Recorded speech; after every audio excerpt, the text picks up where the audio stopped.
Good morning, everyone. Welcome back to our weekly stock market video. This is where we do analysis on S&P 500, QQQ, Bitcoin, and the Mag 7s. And we'll be looking over sector data-wise, dark pool datas, and earning datas, and many other datas. So before we get into the technical charts, let's head over to data.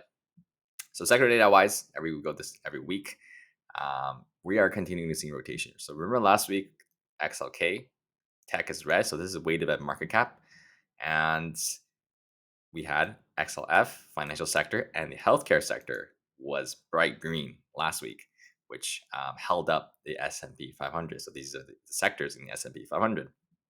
And I said that as long as we can continue to get a rotation between different sectors, then market money is rotating around. So there is no outright fear where everything is leaving the market, essentially, is what it is. And this week, tech, financials, and healthcare become flat. You get the rotation out of healthcare and biotech, now back into tech, XLK, and some semis.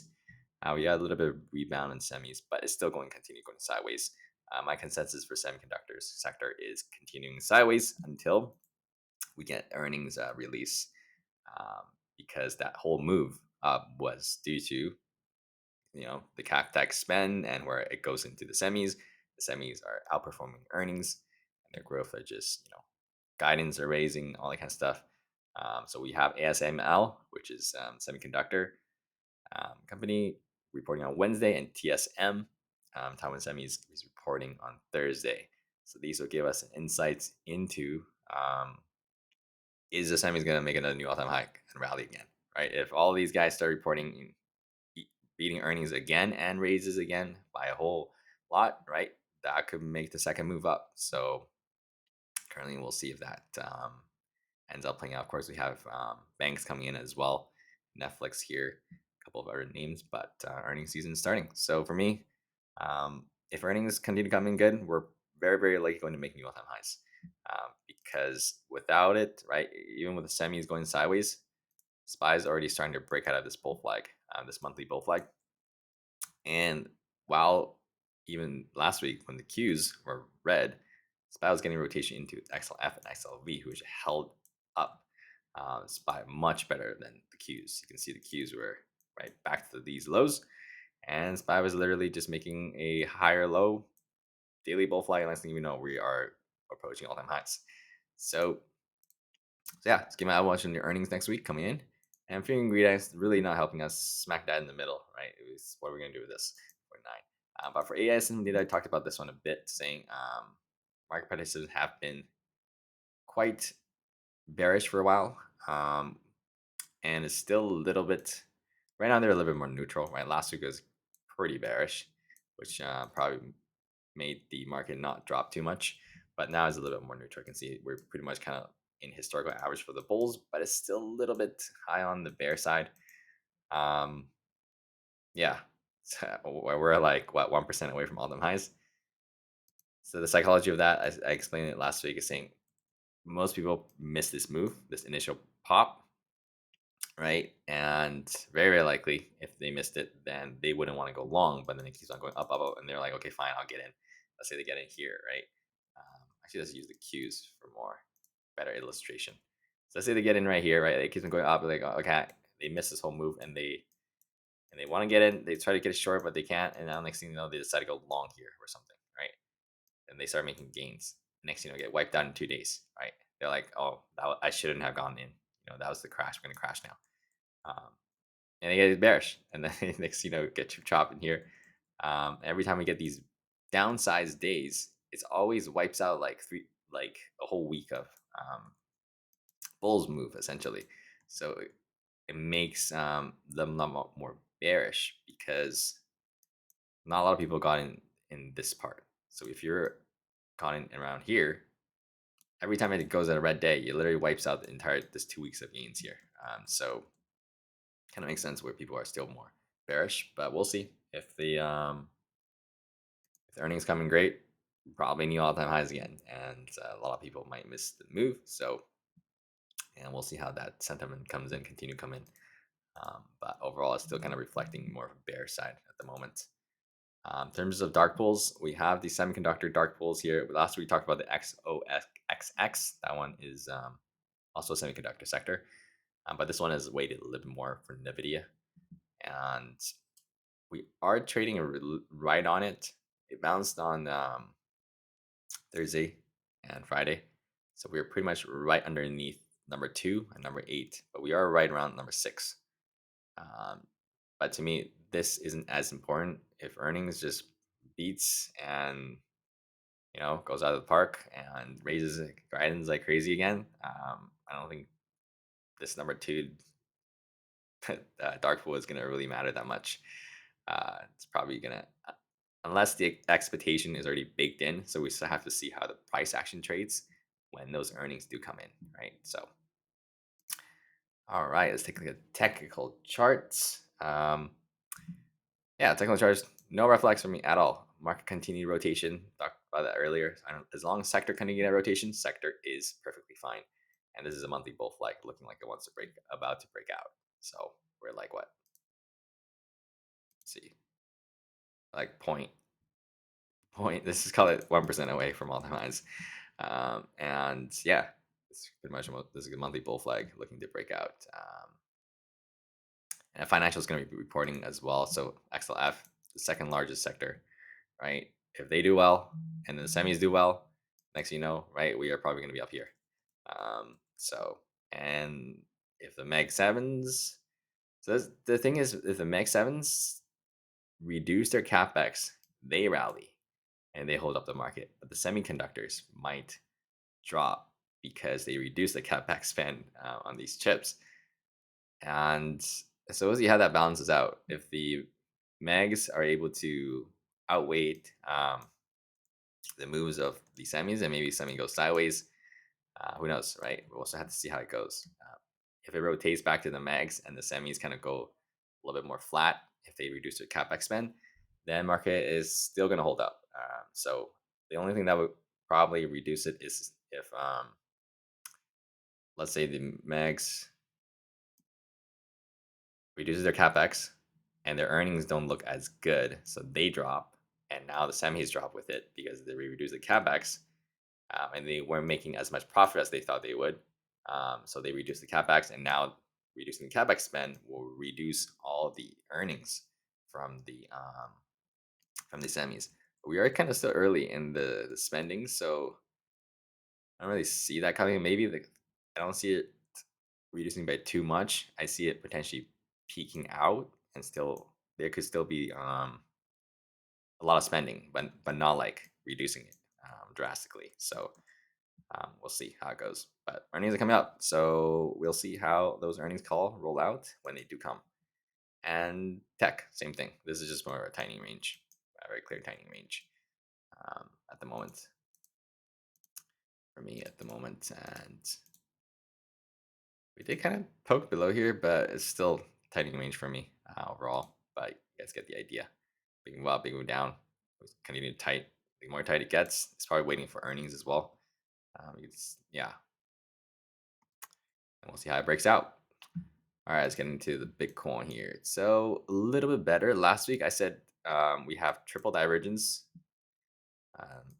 Sorry, not triple divergence, a divergence in the RSI.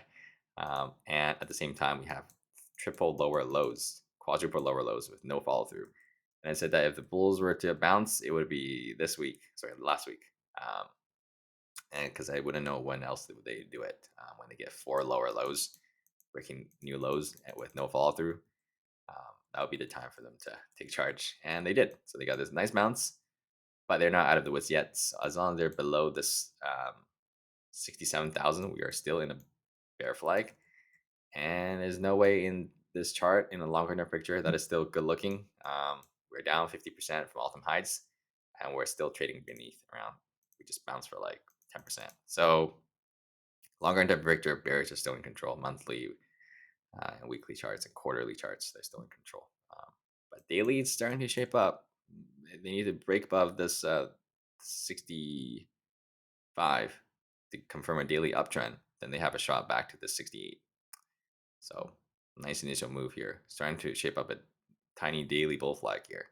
So all right, let's look at Tesla. So yeah, they're really doing not that much. Big bounce, big drop, big bounce. My consensus is still exactly the same. sideways. Been talking about this for many months. Continue to go sideways. So you can see this low was marked off of these prior highs, prior major resistance. Now against support.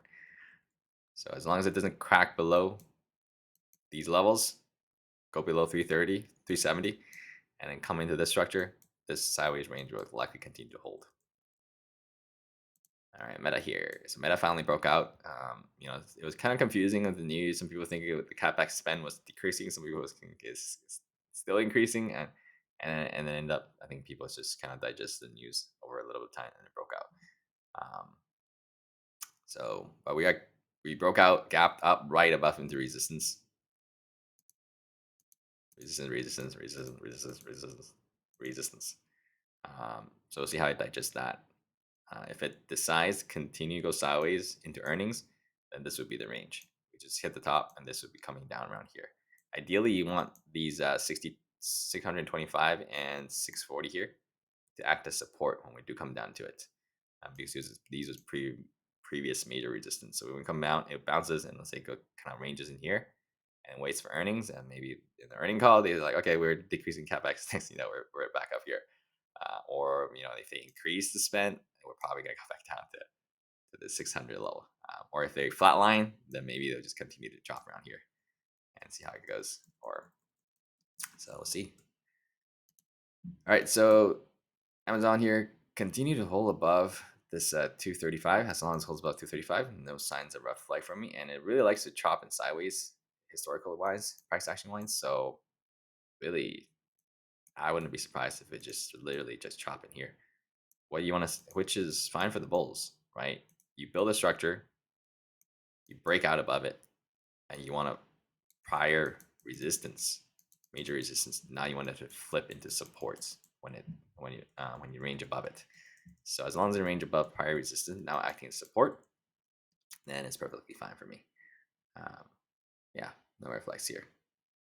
All right, so Microsoft, it's shaping up a little bit better. Right? You can see this pullback on Thursday, it held and then bounced, but it's still really not out of the woods at all. Kind of like Bitcoin, where it did make that lower low, no follow through, where's the first sign of no follow through, and you can see we got that big bounce. But what I want to see from Microsoft is go above 395, ideally 400, break back into this structure.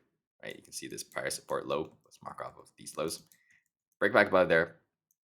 Have 400 now acting as support, and then bounce, and let's see kind of range into its earnings, and to see if it reduces capex. And if it does, it's probably gonna go over 431 if it reduces capex. And let's see how the earning calls come. It's I think it's the end of the month. Yeah, around here. Google here, still above prior structure. Similar idea. As long as it's above prior structure resistance, now I can support. No reflex. It is a little bit slower now compared to before, which makes sense, right? If you look at this move, it pretty much made like all the move it's wanted to make in like a short period of time. Probably in like, let's see, been like 1 year. So for it to chill out, consolidate sideways through time above here, it's very, very reasonable for the longer term picture. Let me try to get that. All right. Apple here, really no red flags. Like you can't say anything about this chart that has any red flags, other than this could be. Sometimes Apple likes to make double tops, so that if this is a double top, it will likely just range in this level, right? Similar idea with prior resistance to support. Broke out this tiny range, took like a whole year, got a huge big move, and prior major resistance, now I can support. So I'm bounce off of it. So similar idea to Amazon. As long as it bounced prior resistance, acting as support, and range above these structures, bulls are happy with that, right? That means that they're gearing up once it's ready for another next move, essentially. All right, NVIDIA. So exactly same idea. Prior structure, major resistance, now acting as major supports. Tested this 4 times already. bounces off here again. So no signs of red flags. The red flag for me, if we undercut here and then bounces and this whole block now acts as resistance, and then we roll over like that. That would be the major red flag for me. But no signs of that at this given moment, and it's holding well for NVIDIA. Yeah, much better for the last 2 days. If it comes up, 221 will be my resistance around this level here, also coinciding with this. All right, let's go for you guys. Feel free to like, share, and subscribe. I'll see you guys tomorrow for more commodities update. Have a great rest of you guys' weekend and take care.